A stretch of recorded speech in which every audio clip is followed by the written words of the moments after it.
이 시간 우리 선포되어 있는 말씀 통하여서 우리 심령의 새 은혜 임하기를 하나님의 이름으로 축복합니다. 또 우리 식구들 가운데 영상을 통하여서 흩어져 예배하는 식구들이 있지만은 그곳에서도 정말 하나님 바라보시고 또 교통하시는 성령의 은혜 안에서 회복과 은혜의 풍성함이 있기를 주님의 이름으로 축원합니다. 한 여인이요 중병에 걸려서 죽을 상황에 놓이니까 괴로움 가운데 그렇게 하나님 앞에 기도하다가 하나님의 음성을 들었습니다. 너는 누구냐? 하나님의 음성이 뜻밖의 들려왔습니다. 예, 하나님, 저는 쿠퍼 부인입니다. 제 남편은 시장이고 저는 그 시장의 아내입니다.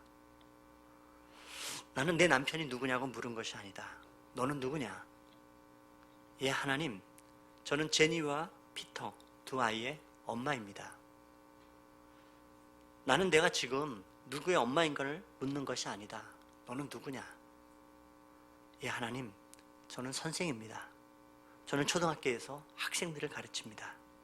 나는 너에게 너의 직업이 무엇이냐고 묻고 있는 것이 아니다. 너는 누구냐? 계속해서 하나님이 물으십니다. 너는 누구냐? 하나님의 그 물음 앞에 정말 내 자신은 누구인가? 곰곰이 생각해 보니까요, 비록 병들었지만 첫 번째 생각나는 것은 정말로 죄가 생각이 나더랍니다. 하나님, 저는 죄인입니다. 저는 죄 용서가 필요한 죄인입니다. 죄 씻음 받기를 원합니다. 그리고 또 하나를 곰곰이 생각해 보니까요, 하나님, 저는 병자입니다. 저는 참 아픕니다. 하나님, 저를 좀 낫게 해주십시오.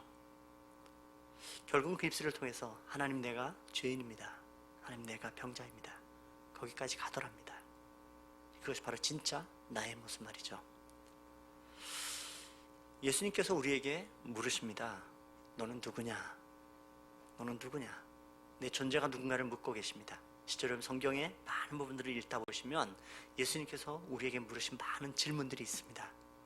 우리 인생에게 물으시는 정말 그렇게 존재에 대한 질문들이 있습니다. 예수님이 물으셨던 그 존재적 질문 가운데 우리가 지난주에 우리가 살펴봤던 말씀을 통해서는 아직도 깨닫지 못하느냐라는 질문을 던졌던 주님을 우리가 기억하고 그 물음을 기억할 수 있다면, 오늘 이 성경을 통해서 주님은 내 영혼을 향해서 다시 물으십니다. 무엇이 보이느냐? 너 무엇이 보이느냐? 물으십니다. 너는 무엇이 보이느냐? 여러분, 오늘 이 맹인의 이야기는 앞에 우리가 그 7장에서 바로 앞에 소개했던 귀먹고 그래서 말 더듬는 사람이 고친 사건과 함께 더불어서 짝을 이루고 있습니다.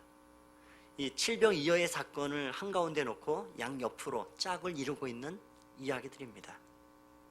열려라, 에바다라는 말씀 가운데 그렇게 말씀하셨던 귀먹고 말 못하는 이 사람의 고통과 오늘 이 앞을 보지 못하는 사람의 고통을 마가가 전해주고 있으면서 이 두 사건에 등장하고 있는 이 사람들은 성경 전반에 걸쳐서 이미 말씀하고 오셨던 인간의 죄로 오염된 상태, 육체적인 상태로 묘사되는 아주 상징적인 그런 인물들이고 그런 그림입니다. 한 가지 우리가 특이하게 봤던 것은 뭐냐 하면 오늘 말씀도 그렇고요, 7장에서도 귀먹고 말 더듬었던 사람도 그렇고 오늘 이 맹인에게도 어떤 방식으로 예수님이 치유하시냐면 침을 뱉어라는 것입니다. 침을 뱉어. 이 침 뱉는 것은 얼핏 봐도 그렇고요, 실제로. 그리고 또 성경에서도 이게 대부분들은 모욕적인 경우에 이렇게 등장하는 것을 볼 수가 있습니다. 레위기 15장 8절에 보시면은 유출병이 있는 자가 정한 자에게 침을 뱉으면 정한 자는 그의 옷을 빨고 물로 몸을 씻을 것이며 저녁까지 부정하리라. 욥기 30장 10절에도 보면 그들이 나를, 욥이 고백입니다. 나를 미워하여 멀리하고 서슴지 않고 내 얼굴에 침을 뱉는도다. 그리고 우리가 앞에 그 봤던 마가복음 7장 33절, 예수께서 그의 양귀에 넣고 침을 뱉어 그의 혀에 손을 대시니.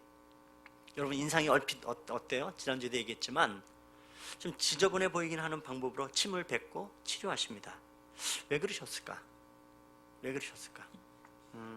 여러분, 얼핏 보면 우리가 또 자칫 잘못할 조금 좀 오해하게 되면 예수님의 침은 무슨 치료의 효능이라도 있는 뭐 로얄젤이나 이런 것일까라고 생각했는데 그거 절대로 아닙니다. 그러니까 누군가에게 눈 고친다고 여러분 침 뱉고 이렇게 따라하면 정말 안 되는 겁니다. 이 행위 자체는 그런 것은 아닙니다. 말씀드린 이 침을 뱉는 효과는 성경 전체에 걸쳐서 이 모욕과 모독에 대한 행위의 상징입니다. 여러분, 병자의 입장에서 아픈 것도 서러워요. 그렇죠?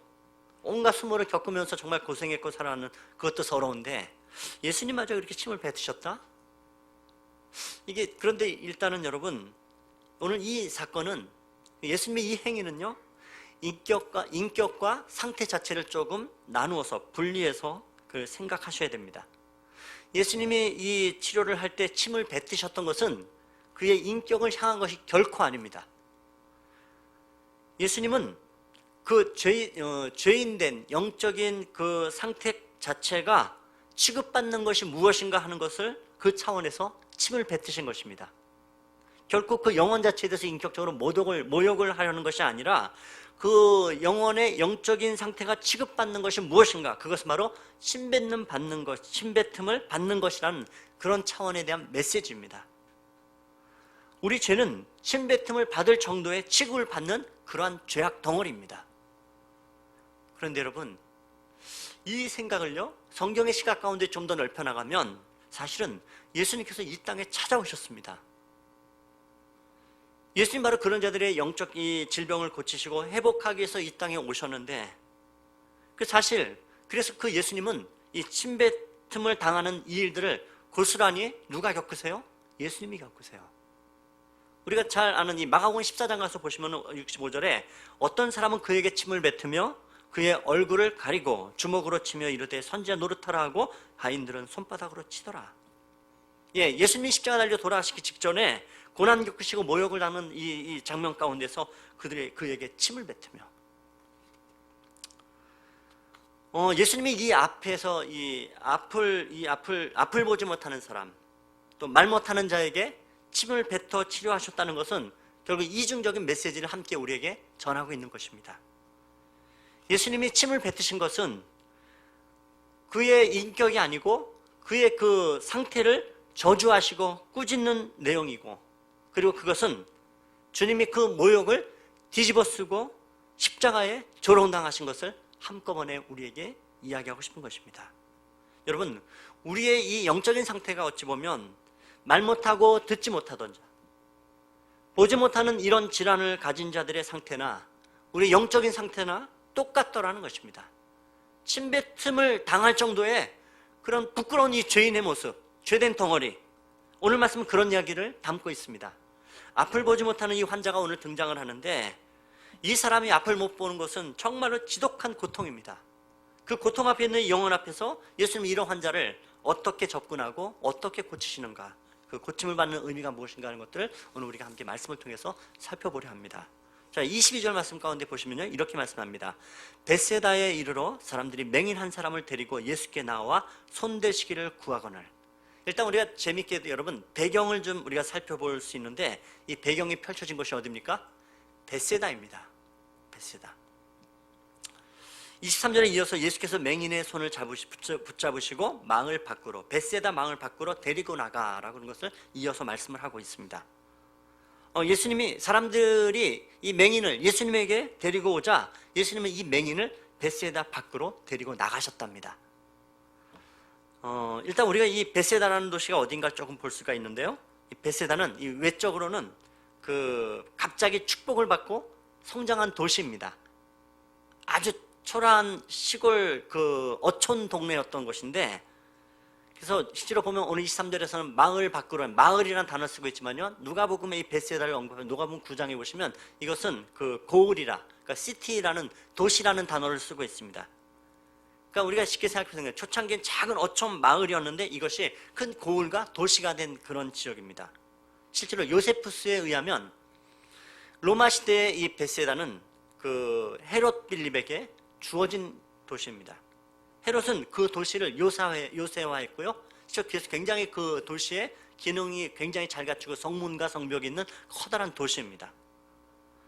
특별히 이 헤롯은 그 가이사의 딸이었고, 그다음에 아우구스투스의 황제의 아내였던 그 줄리아스의 이름을 따가지고 이 벳세다의 정식 명칭을 그 벳세다 줄리아스라는 그 지명으로 명명하였습니다. 벳세다라는 것이 벳이라는 것과 같이 집, 벳세다는 사실 어부의 집이라는 뜻을 갖고 있습니다. 벳세다 자체는. 근데 벳세다 줄리아스라고 이야기를 하면서 이것이 그렇게 처음에는 작고 비천한 곳이었는데 많은 축복을 받고 그렇게 도시가 점점점 커져 있는 이 큰 도시라는 것을 이야기합니다. 게다가 사실 여러분, 우리 영적으로도 예수님께서 가셔서 과도한 축복을 행했던 것이 바로 이 벳세다입니다. 기억하시죠? 벳세다에 익숙하시잖아요. 바로 앞장에서 유대인들 향해서 오병이어의 기적을 행했던 것이 어디였습니까? 벳세다요. 벳세다. 많은 병자들을 고치시고 많은 그 배고픈 이들을 먹이셨던 5천 명을 먹이셨던 그 벳세다. 그런데 문제는 뭡니까? 오히려 과도한 축복에 비해서 변하지 않는 것의 문제를 가지고 있는 도시입니다. 예수님이 탄식하였던 시제의 소리가 있어요. 마태복음 11장 21절에 보시면 이렇게 예수님 탄식하십니다. 화 있을진저 고라시나 화 있을진도 벳세다야. 너에게 행한 모든 권능을 두로와 시돈에서 행하였더라면 그들이 벌써 베옷을 입고 죄에 앉아 회개하였으리라. 지독히도 하나님의 축복과 은혜가 있었지만 변화받지 못한 이 벳세다. 그 많은 기적과 축복에도 변화받지 않는 벳세다. 벳세다 시대로 그런 도시였습니다. 정말 마치 역사적 사명을 띠고 변하지 않기로 결심했던 정말 마음이 굳어지고 강팍한 사람처럼 바로 그런 도시였습니다. 그런 곳에서 예수님은 더 이상 이적을 행치 않으시기로 작정하신 듯합니다. 뭐 기적을 보이셔봐야 뭐 깨우칠 사람들은 아니라는 거 너무 잘 아시던 거죠. 이렇게 벳세다 영적 성경을 보면서 기적은 중단되었지만 불쌍한 사람을 건져내기 위해서 예수님이 행하신 맹인을 데리고 이 도시 밖으로 나가 고쳐주시고 있는 것입니다. 그러니까 우리 여러분 무엇인가 우리가 이 벳세다의 축복이 정말 많은 도시였던 것을 보면서요, 우리가 뭔가 많다고 다 좋은 것이 아니라는 것을 기억할 필요가 있습니다. 하나님이 진정 사랑하는 백성에게는 어찌 보면요, 우리가 오늘 기억할 첫 번째 것은 무엇이냐 하면 그겁니다. 과도한 축복보다도 집중된 은혜가 있어야 한다는 사실입니다. 과도한 축복보다도 집중된 은혜가 있어야 한다. 그때에는 그 은혜라는 것은요, 많은 의미를 담습니다. 은혜라는 것에는요, 때로는 축복이라는 것도 이야기하지만 어찌 보면 축복뿐만이 아니라 겉으로는 고난일 수도 있고요, 연단일 수도 있습니다. 집중된 은혜라는 것은 어떨 때는 그 말씀의 깨달음일 수도 있습니다. 중요한 것은 뭐냐면 과도한 축복을 구하는 것보다 은혜를 구하는 것이 중요합니다. 그때 여러분, 은혜라는 것은 무엇입니까? 그 은혜는 나에게 딱 맞는 것입니다. 은혜는 나에게 딱 맞는 것입니다. 그래서 은혜를 붙든 사람은요, 결코 탐욕에 빠지지 않습니다. 내가 필요한 것 주시겠지, 필요하면 구합니다. 그래서 그것을 얻기도 합니다. 중요한 것은요, 쓸데없는 것 그렇게 가지려 하지 않습니다. 은혜 가운데 있는 사람은, 은혜를 붙든 사람은 쓸데없는 것 구하지 않고 탐욕이 없는 사람입니다. 자, 그런 면에서 여러분, 무조건 뭐가 많다고 무조건 다 축복이며 좋은 것이라는 것은 아닙니다. 보십시오 여러분, 우리가 은혜를 떠나서 양으로 접근을 한다면, 그래서 하나님 축복을 주십시오, 하나님 더 많이요, 하나님 좀 더 많이요, 많이 되게 주십시오라고 얘기하지만 많이 있다고 해서 여러분 꼭 좋은 것은 아닙니다. 하나님이 주신 것이 아니면 때론 그거 정말 아무 의미 없습니다. 예를 들면 여러분, 우리 가룟 유다를 기억하죠? 여러분, 유다가 예수님을 왜 팔았습니까? 여러 가지 이야기를 우리가 해볼 수 있지만 성경은 명확하게 한마디로 정의합니다. 그는 도적이라. 그는 도적이라. 돈 때문에 예수를 판 겁니다. 돈 얻기 위해서요. 돈 얻기 위해서라면 그는 자신의 목적을 잃은 사람입니다. 그래서 은 30 받았죠. 그런데 묘한 것은 뭐냐면 여러분, 하나님의 은혜 안에 놓이지 않고 얻은 물질은 금방 싫어집니다. 그게 참 묘합니다. 은 30을 얻었는데 만족이 없어요. 기쁨이 없다고요. 우리는 너무 괴로웠죠. 그래서 그 은 30 가지고 제사장에게 찾아가잖아요. 이거 받으라고 돌려줬는데 안 받아요. 결국 가룟 유다 어떻게 자살해 버렸고, 그래서 그것 가지고 뭡니까? 이 제사장들은 나그네의 밭을 사서 그것을 피밭이라 그렇게 얘기할 뿐입니다. 알 수 있는 것이 무엇입니까? 원하는 것 정말 얻었지만 만족함이 없다고요. 심지어 자기 자신에 대한 만족이 없어요. 스스로 자기 자신을 너무 자기가 꼴보기 싫으니까 자살해버리고 맙니다. 여러분, 우리가 잊지 말아야 될 것 바로 이겁니다. 하나님의 은혜 가운데 있으면 오히려 아무것도 없어도 그것이 귀하고 만족스럽고 영광이 됩니다. 그런데 탐욕으로 간 것은 얻어도 만족이 없다는 겁니다. 여러분, 탐욕으로 얻은 것은, 정욕으로 얻은 것은 항상 그렇습니다. 또 하나 부당하게 얻은 것, 성경의 표현, 그 인물 하나 소개하자면 바로 그 사랑이 아닌 것, 탐욕이라는 것을 우리에게 보여주는 인물, 바로 다윗의 아들이었던 암논입니다. 자신의 이복누이 다말을 갖다가 그 연민의 정을 가졌죠. 상사병에 걸릴 정도로 경이 끔찍히 좋아했던 것 같아요. 근데 항상 어떤 인간이 붙어 있느냐는 게 중요하죠. 정말 나쁜 놈이 친구로 붙어 있어요. 그러니까 나쁜 짓 가르칩니다. 야, 나쁜 척 하다가 나쁜 짓 저질러라. 나쁜 길을 듣고는 어떻게 해요? 자기가 폭력적으로 원하는 것을 얻어냅니다. 정말 누구를 사귀느냐, 누가 옆에 있느냐는 굉장히 중요해요.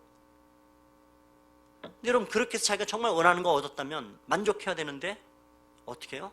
만족하지 못합니다. 사무엘하 13장 15절에 보시면 암논이 그를, 이 다말을 심히 미워하니 이제 미워하는 마음이 전에 사랑하는 마음보다 더한지라. 정말 나쁜 놈이죠. 정말 나쁜 놈입니다. 여러분, 탐욕으로 얻은 것은 사랑처럼 보여도 아닌 겁니다. 다 미움으로 변해버리고 맙니다. 이렇게 생각하면 돼요, 여러분. 하나님을 떠나고 말씀을 떠나서 뭘 얻었다는 사람을 보십시오. 그것으로 만족할 수 있는가? 아닙니다. 권력을 추구합니다. 정말 온 자기의 인생의 힘들을 모아가지고 권력을 얻기는 얻을 수 있습니다. 그렇지만 거기에는 회의감에 빠집니다. 권력에 만족하지 못합니다. 죽어라 돈 벌면, 그리고 난 이후에는 술집 가서 흥청망청합니다. 왜요? 허망하고 텅 빈 그 마음, 만족할 수 없는 마음 때문에 말이죠. 여러분, 그 플레이보이라는 이 성인 남성 잡지를 갖다가 만들어낸 휴 해프너라는 사람이 있는데, 성에 관해서는 굉장히 미국 사회가 청교도적인 엄격한 기준들을 가지고 있던 이 미국의 이 플레이보이라는 정말 이 거대한 이 포르노 왕국을 건설한 사람이에요. 아주 못된 도색 산업을 만들어내고 돈도 벌고 여자들 속에서 그렇게 평생을 살았다고 얘기했던 사람입니다. 결국 그렇지만요, 만족이 없어요. 결국 말년에 아주 비참한 인생이 되어버리고 맙니다. 여러분, 인생이라는 것은요, 하나님이 주신 것 아닌 것, 탐욕으로 얻은 것은 여러분, 그 얻어도 만족하는 인생이 없습니다. 바뀌지 않아요. 그래서 여러분, 어찌 보면 인생이라는 것은 과도한 축복보다 정말 우리에게 소중하고 중요한 것은 무엇이냐면 집중된 은혜입니다.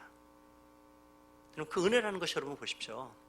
신명기에 보면 하나님의 백성을 이끌어 가시는데 참 희한하게도 하나님의 은혜라는 이 통로는요, 형통함보다는 고난이라는 훈련을 더 많이 시키시는 것 같아요.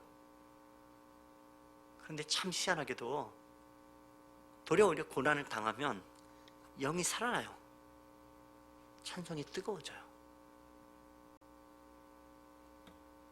마음속에 아무것도 없는데 찬송 몇 곡 부르면서 주르르 눈물 흘릴 줄 아는 사람이라고요.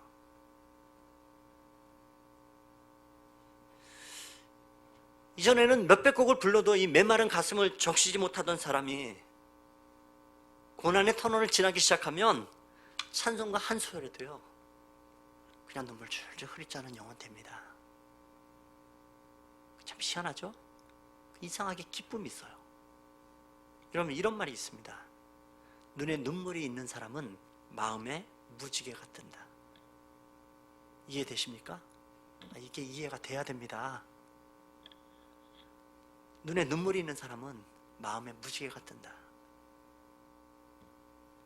여러분, 정말로 눈물을 많이 흘리고 난 이후에 영혼의 무지개를 본다는 사람들을 많이 봐요. 마른 눈으로 볼 수 없는 것을 젖은 눈은 보입니다. 여러분, 그래서 하나님이 때로는 젖은 눈물을 주십니다. 하나님은 우리의 삶에서 메마름으로 인도하시는데 오히려 이 메마름이라는 것이 나쁜 것이 아닙니다. 우리 마음을 만들어 가시잖아요. 메마름을 통한 은혜가 있어요. 반드시요.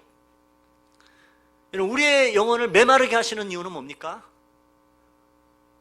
여러분, 그 메마름의 이유는 다른 것 아닌 것 같아요. 빈손 만드시는 겁니다. 왜요? 그 빈손이 되면 철저하게 붙들어요. 뭘 붙듭니까? 십자가 붙들어요. 빈손 되면 말이죠. 가장 중요한 거 붙들게 하시려고 빈손 만드시는 겁니다. 십자가를 가장 강력하기에 그것 붙들게 하십니다. 여러분, 신명기 8장에 보면 하나님의 축복의 원리를 이렇게 소개합니다. 16절에 보시면 내 조상들도 알지 못하던 만나를 광야에서 내게 먹이셨나니 이는 다 너를 낮추시며 너를 시험하사 마침내 내게 복을 주려 하심이었느니라. 광야길로 인도하신 이유가 뭡니까?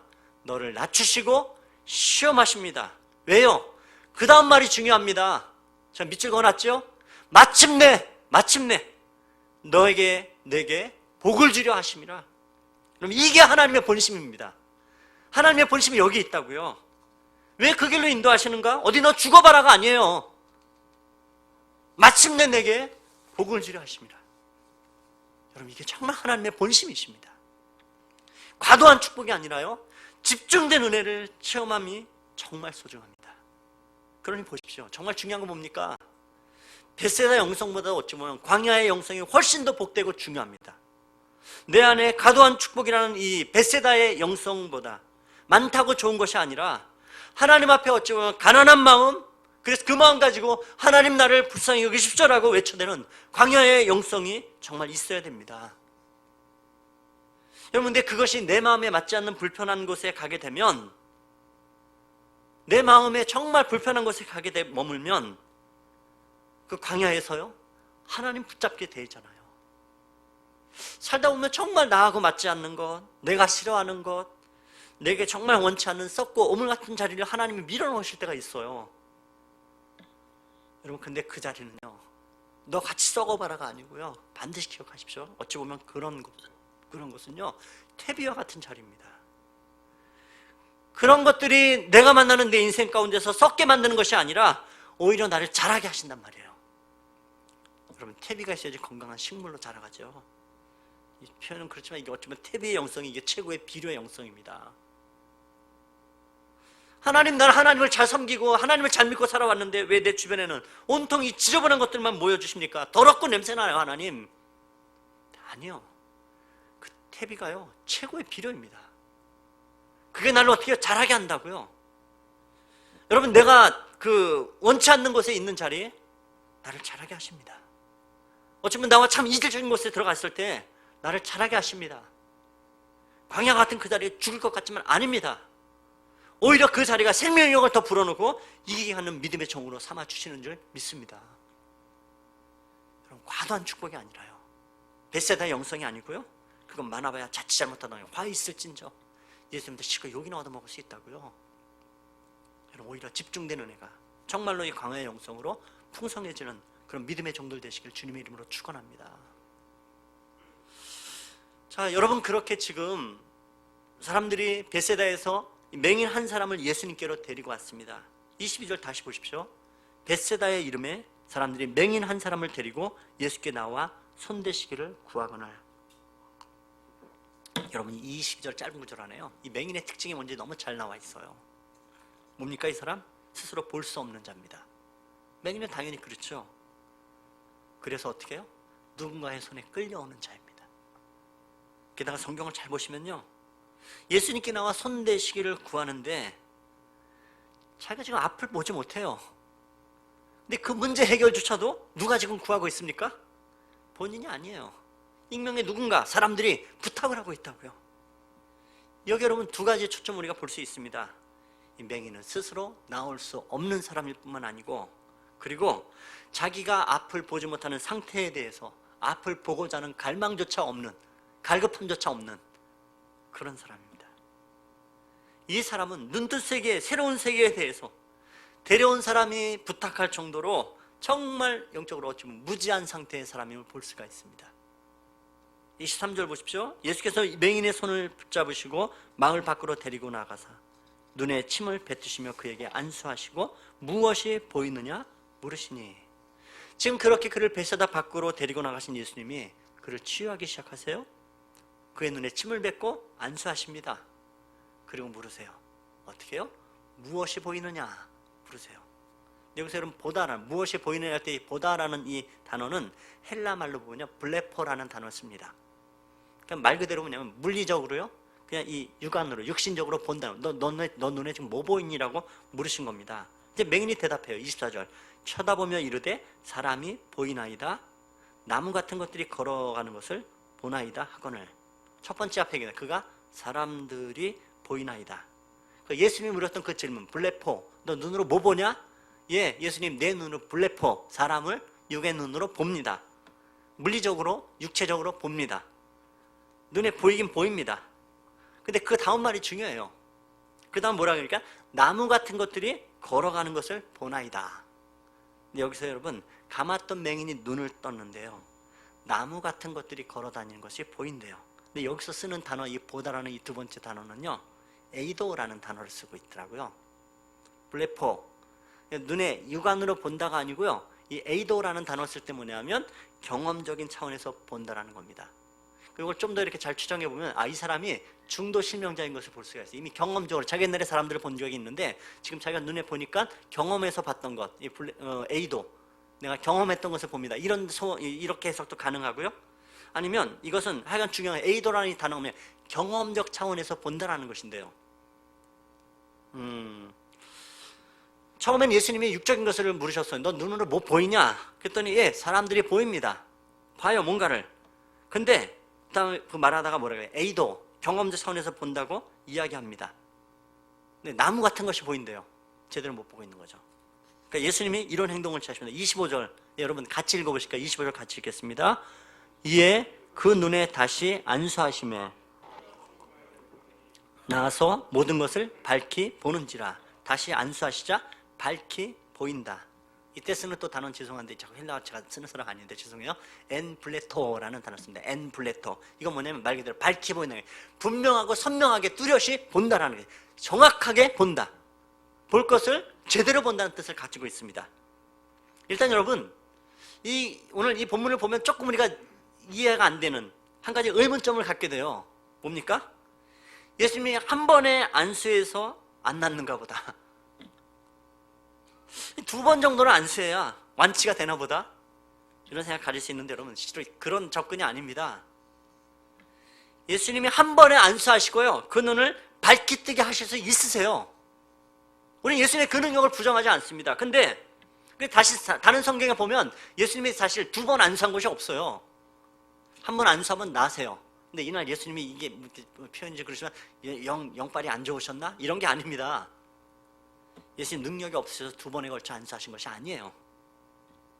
근데 특이하게도 지금 두 번 안수하시잖아요. 왜 지금 마가는, 오늘 성경은 우리에게 이 두 번의 안수를 말씀하고 있습니까? 이 두 번의 안수를 통해서 이 맹인이 보는 것은요, 조금씩 달라졌다는 겁니다. 조금씩 점차적으로 진보되고 점진적으로 나아지고 있다는 것입니다. 한꺼번에 단계적으로 고쳐나가는 장면들을 성경은 의도적으로 이렇게 보여주고 있어요. 여러분, 우리가 기억해야 하는 이 부분입니다. 은혜는 단계별로 임한다라는 것입니다. 성숙하면 단계가 있다는 것을 기억해 보십시오. 그렇게 안수하시고 눈을 여셨는데 한꺼번에 확 연 게 아니었고 점차적으로 인식의 세계가 달라지고 점차적으로 나아지고 있는 겁니다. 지금 이 사람, 이 환자를 다루시는 예수님의 방법은 단계적입니다. 의도적으로. 천천히 이 사람의 시선이 당황하지 않게 점진적으로 이 영혼을 다루시고 있는 것입니다. 이 환자가 사물에 대한 인식이 그래서 한 걸음씩 깊어지고 나아간다고요. 여러분 보십시오. 지금 침 뱉는 아까 예수님의 행위를 통하여서 그 일을 누가 겪으셨다고요? 예수님이요. 하늘의 예수님이 지금 그 거룩을 깨부시고 이 땅에 죄인의 몸으로 오셨어요. 그런데 그 예수님은, 인생의 육신의 몸을 입고 이 땅에 찾아오신 그 예수님은요, 내 영혼을 대하실 때에 하늘의 거룩함의 그 잣대를 바로 내 영혼에게 들이대지 않으세요. 내 영혼을 당신의 수준에 맞춰서 당겨서 요구하지 않으신다고요. 무슨 얘기입니까? 예수님은 하늘에서 땅으로 내려오신 것만큼이나 내 영혼의 눈높이에 낮추시고 철저하게 내 영혼에 맞추시고 하나씩 설득해 가면서 인도해 가는 것이 하나님께서 내 영혼을 대하시는 방식이고 모든 영혼을 대하시는 방식인 겁니다. 철저하게 낮추셔서 내 눈높이에서 말씀하세요. 설득하세요. 안 되면 또다시 그렇게 이끌어 가시면서요, 어느 순간에 여러분, 그래서 전혀 보지 못하고 전혀 영적인 영원한 생명과 영생과 하나님에 대한 것이 무엇이든 전혀 보지 못하고 관심이 없던 나에게, 그래서 그거 고쳐달라는 소리조차 할지 모르던 내 영혼 가운데 어느덧 예수님은 내 영혼에 다가와서 블레포, 눈에 보이는 수준으로, 블레포 눈에 보이던 이 수준에서 에이도, 경험되어진 세상으로, 에이도라 이 경험된 세상에서 다시 엠블레토, 확실하고 명확하게 밝히보는 그 수준까지 이끌어 가시는 분이 주님이세요. 주님은 그렇게 내 영혼을 끌어가시는 겁니다. 한 단계 한 단계 내 영혼을 설득시키시면서 말이죠. 여러분, 이것은요, 지금 제가 그랬잖아요. 지금 이 7병이어를 기준으로 귀 막고 말 못하던 사람이나 이 앞을 못 보는 사람이나 지금 짝을 이루고 있는 것이라고요. 그 사이에 7병이어를 통해서 우리 지난주에 살펴봤던 것, 누구를 향해 집중으로 가르치고 물으셨어요? 이것을 깨닫지 못하느냐? 누구에게 물으셨어요? 제자들에게요.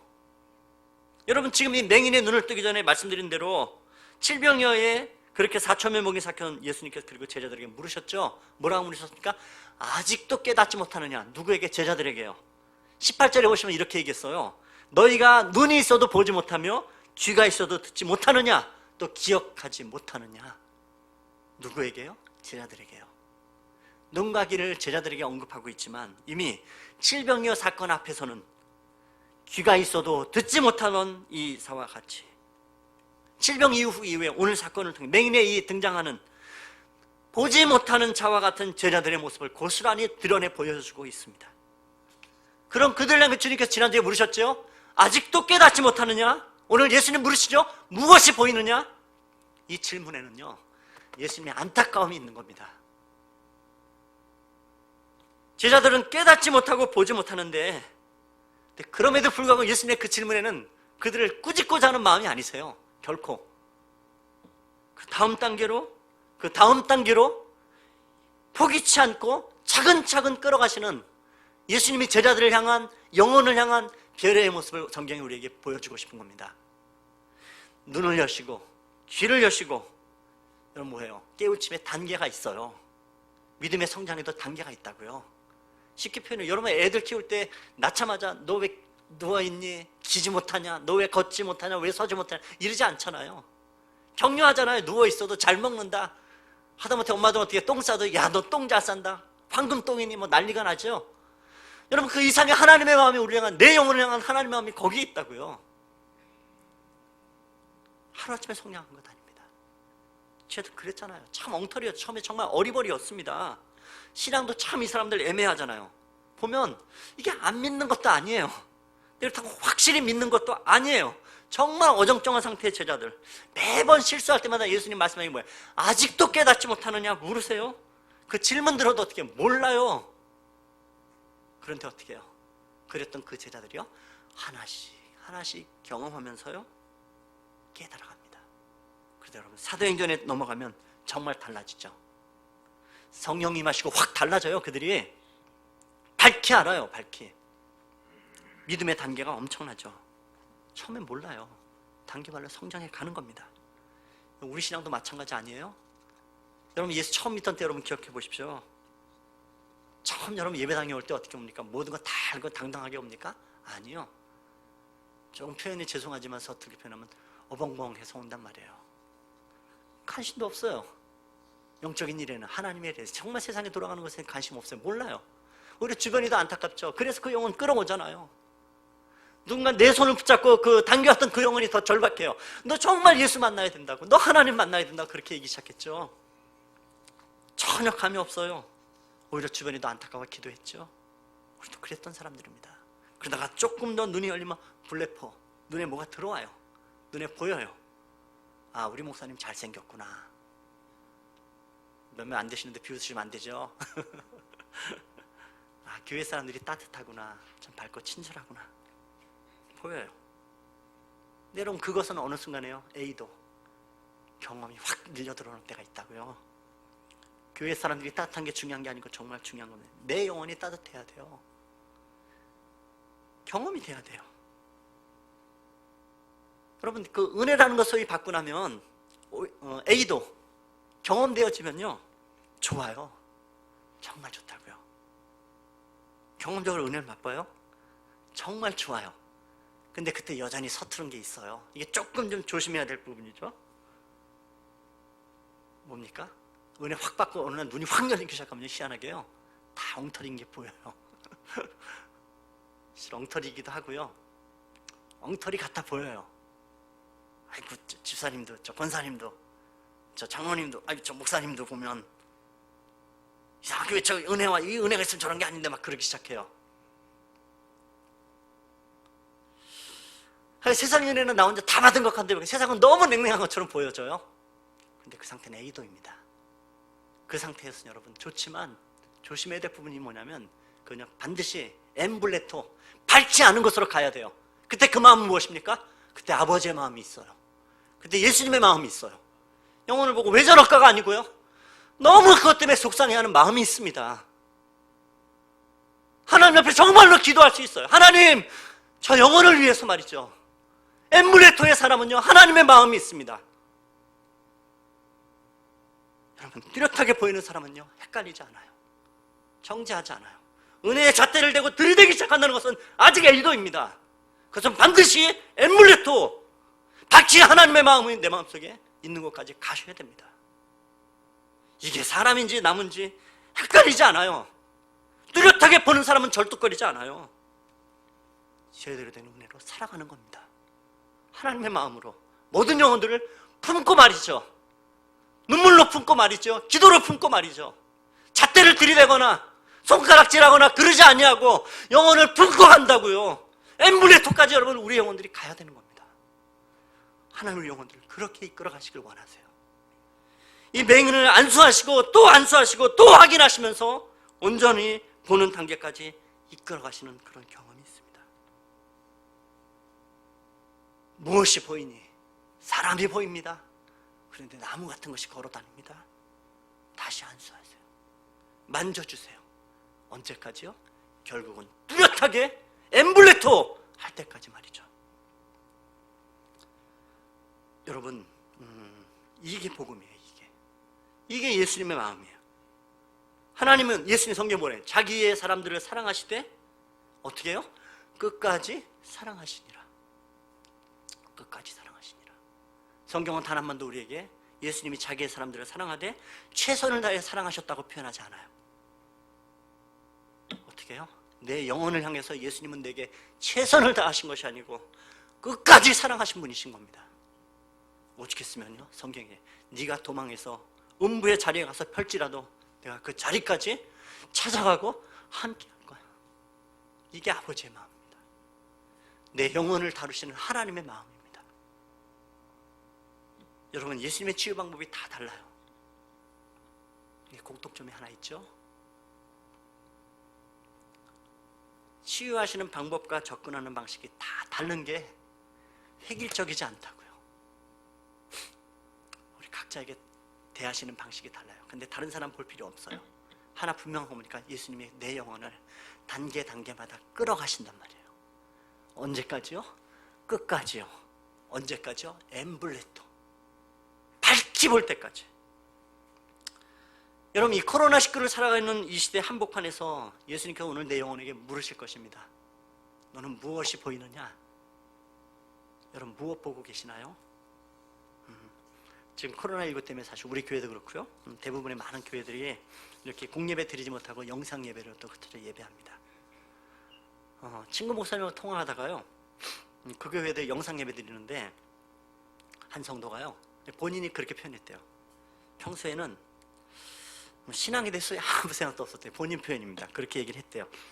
아무 생각도 없고 교회도 그냥 하나님 평안을 위해서 그냥 억지로 끌려갔던 이게 안 믿는 것도 아니고 그렇다고 확실히 믿는 것 같다니 딱 이 상태의 사람이었던 것 같아요. 근데 이분이 코로나 때문에 교회 못 해. 교회 오지 마세요. 교회에서 예배 못 해 하고 얘기했잖아요.